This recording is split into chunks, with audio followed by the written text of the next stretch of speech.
Suatu hari, ketika seorang anak yatim piatu sedang mencari kayu di dalam hutan, anak itu mendengar suara aneh seolah ada yang meminta tolong. Dengan penuh rasa ingin tahu, ia mencari asal suara tersebut. Tak disangka, ia menemukan seekor ular besar terjepit di bawah runtuhan batu. Ular itu adalah ratu ular yang sangat dihormati oleh makhluk-makhluk di hutan. Anak yatim itu merasa iba melihat keadaan ular tersebut, meskipun ia sedikit takut. Ia mendekat dan dengan susah payah mencoba mengangkat batu yang menjepit tubuh ular. Dengan penuh kesabaran, akhirnya ia berhasil membebaskan ular itu. Setelah terbebas, ratu ular tidak langsung pergi.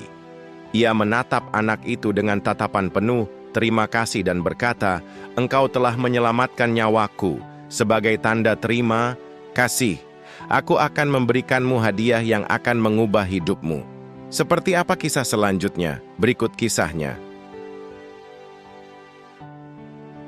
Kisah nyata tentang seorang anak yatim piatu yang dikenal dengan kebaikan hatinya dan hidup dalam kemiskinan di sebuah desa kecil di pinggir hutan.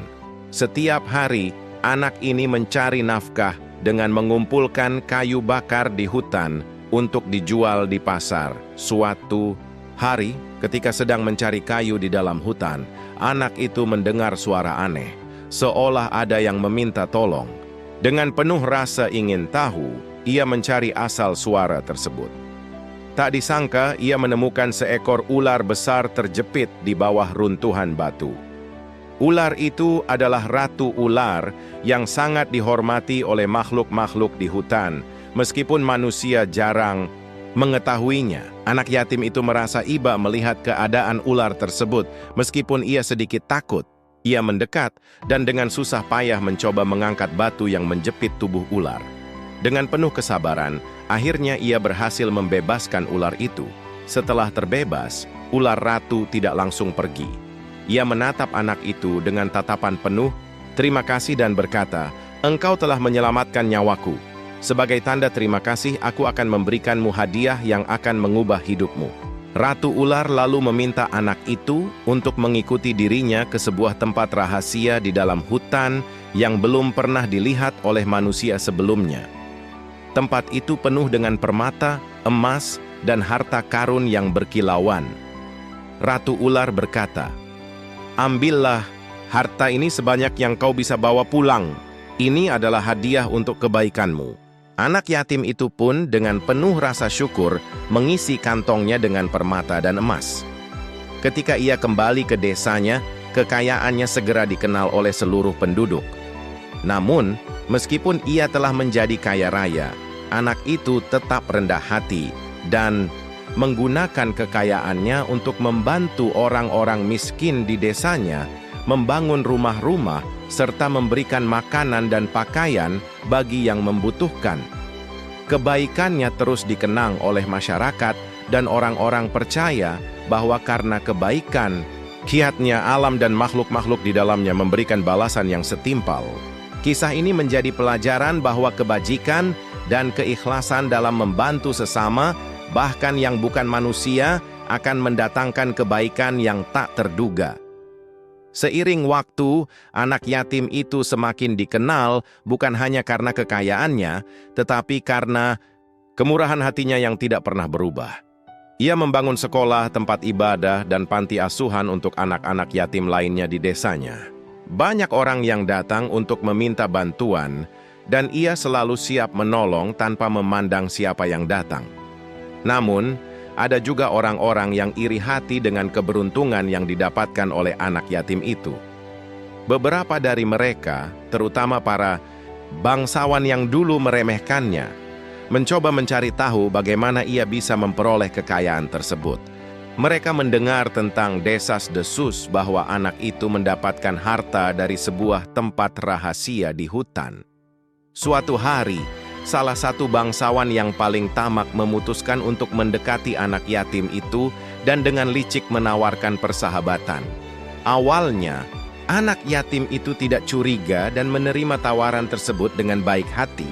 Namun, lambat laun, Bangsawan itu mulai menanyakan hal-hal yang pribadi, terutama tentang bagaimana anak itu menjadi kaya. Anak yatim yang cerdas mulai menyadari niat buruk bangsawan tersebut.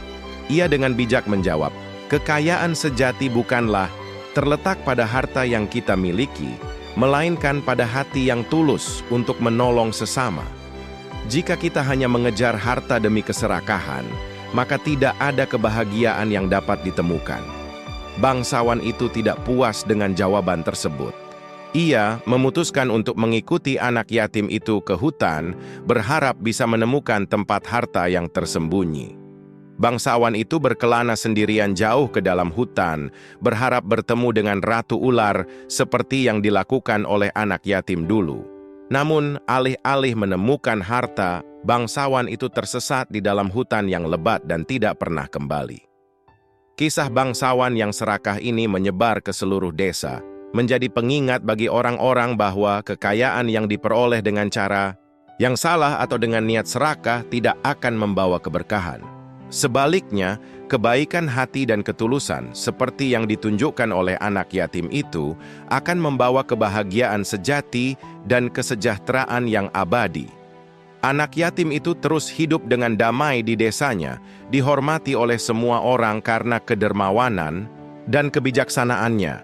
Setiap kali ada yang bertanya bagaimana ia bisa menjadi kaya, ia selalu berkata, "Kekayaan bukanlah tujuan, melainkan alat untuk menebar kebaikan.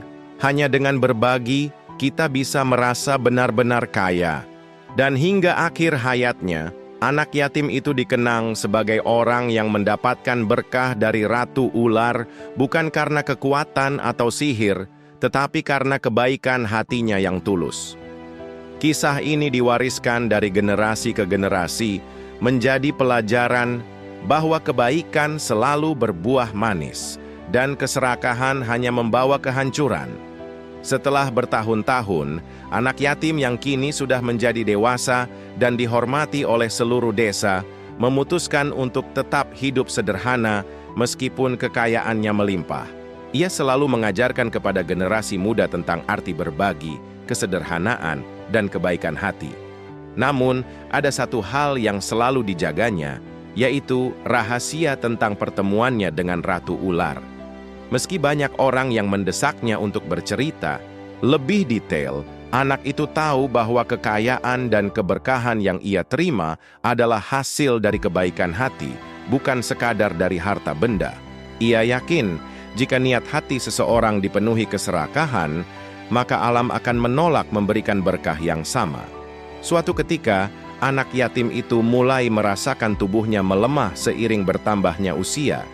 Ia tahu bahwa waktunya di dunia tidak akan lama lagi. Ia pun memutuskan untuk melakukan perjalanan terakhir ke hutan, tempat di mana ia pertama kali bertemu dengan Ratu Ular. Dengan hati yang penuh rasa syukur, ia berjalan ke tempat di mana batu-batu pernah menjepit ular itu, berharap bisa menyampaikan salam terakhirnya kepada Ratu Ular yang telah mengubah hidupnya.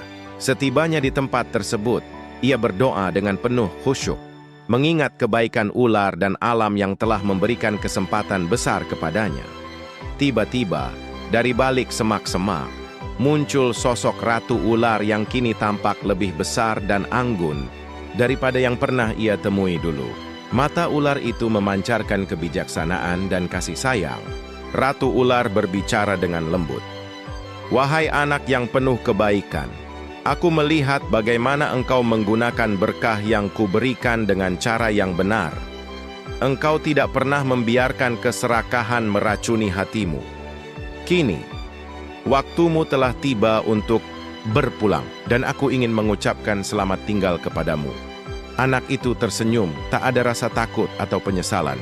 Ia berkata, "Aku berterima kasih kepadamu, wahai Ratu Ular, atas segala berkah yang telah kau berikan. Aku hanya mencoba hidup dengan baik dan membantu sesama. Semoga apa yang kulakukan bisa menjadi teladan bagi orang-orang setelahku." Ratu Ular lalu mengangguk dan berkata, "Karena kebaikanmu, aku akan memberikanmu hadiah terakhir. Kau akan dikenang selamanya sebagai manusia yang diberkahi oleh alam. Namamu akan hidup di hati setiap orang yang kau bantu, dan generasi mendatang akan terus mempelajari kebaikanmu." Dengan kata-kata itu, Ratu Ular memudar ke dalam kegelapan hutan, meninggalkan anak yatim itu sendirian. Beberapa saat kemudian, anak yatim itu meninggalkan dunia ini dengan damai di tempat yang telah memberikan awal baru dalam hidupnya. Tubuhnya ditemukan oleh penduduk desa yang mencarinya setelah ia tak kembali. Mereka mendapati senyuman di wajahnya, seolah ia telah menemukan kedamaian sejati. Penduduk desa kemudian membangun sebuah monumen kecil di tempat itu untuk mengenang anak yatim tersebut. Setiap tahun, masyarakat desa berkumpul untuk menceritakan kembali kisah tentang anak yatim yang dengan kebaikan hatinya telah menolong Ratu Ular, dan sebagai balasannya, ia mendapatkan kekayaan yang digunakannya untuk kebaikan. Kisah ini terus hidup, menjadi pelajaran bagi semua orang bahwa kebaikan hati, ketulusan, dan keikhlasan adalah harta yang paling berharga di dunia. Kekayaan materi bisa datang dan pergi, tetapi warisan dari perbuatan baik akan bertahan selamanya. Setelah meninggalnya anak yatim yang penuh kebaikan itu, kisahnya terus diceritakan dari generasi ke generasi. Masyarakat desa selalu mengenangnya sebagai seseorang yang tak hanya mendapat berkah materi, tetapi lebih dari itu, ia memberikan pelajaran hidup yang sangat berarti. Monumen kecil yang dibangun untuk mengenang anak yatim tersebut semakin lama menjadi tempat yang dihormati.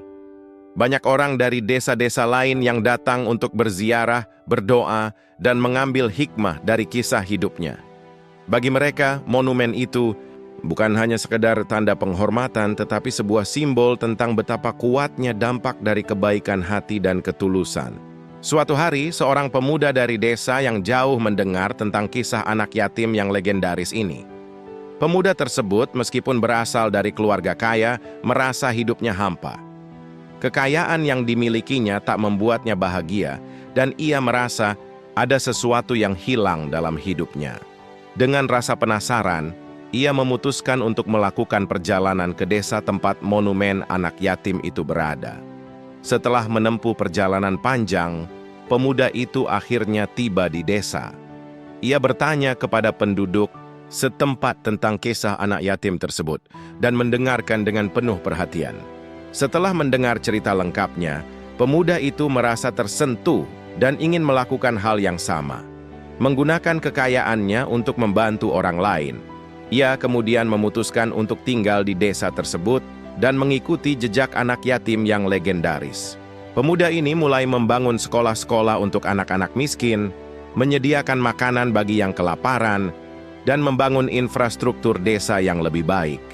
Ia berusaha untuk hidup dengan prinsip bahwa kekayaan hanya bermakna jika digunakan untuk kebaikan. Apa yang dilakukan oleh pemuda ini segera menyebar ke seluruh penjuru wilayah. Orang-orang dari berbagai tempat mulai datang untuk melihat perubahan di desa tersebut. Mereka terinspirasi oleh tindakan pemuda itu yang telah mengikuti jejak kebaikan anak yatim legendaris. Kisah ini kemudian menjadi bagian dari tradisi lisan di seluruh wilayah. Setiap kali orang berbicara tentang kebaikan hati, mereka selalu merujuk pada kisah anak yatim yang menolong Ratu Ular dan pemuda kaya yang akhirnya menemukan arti hidup sejati melalui kebaikan. Pada akhirnya, pelajaran dari kisah anak yatim itu bukanlah tentang harta atau kekayaan, tetapi tentang bagaimana tindakan kecil yang tulus bisa mengubah dunia di sekitarnya. Orang-orang belajar bahwa kekayaan sejati adalah apa yang kita berikan kepada orang lain, bukan apa yang kita simpan untuk diri sendiri. Generasi demi generasi, kisah ini terus hidup dan menjadi pelajaran berharga bagi setiap orang yang mendengarnya. Hingga pada akhirnya, desa kecil tempat anak yatim itu tinggal berubah menjadi tempat yang makmur, bukan karena harta benda, tetapi karena semangat gotong royong dan kebaikan hati yang telah diwariskan dari waktu ke waktu. Kisah anak yatim itu selalu menjadi pengingat bahwa dalam kehidupan, tidak ada yang lebih mulia daripada membantu sesama dengan tulus dan ikhlas. Setiap orang yang mendengar kisah ini tahu bahwa kebaikan hati adalah kekayaan yang sesungguhnya yang tidak akan pernah habis dan selalu membawa berkah yang luar biasa.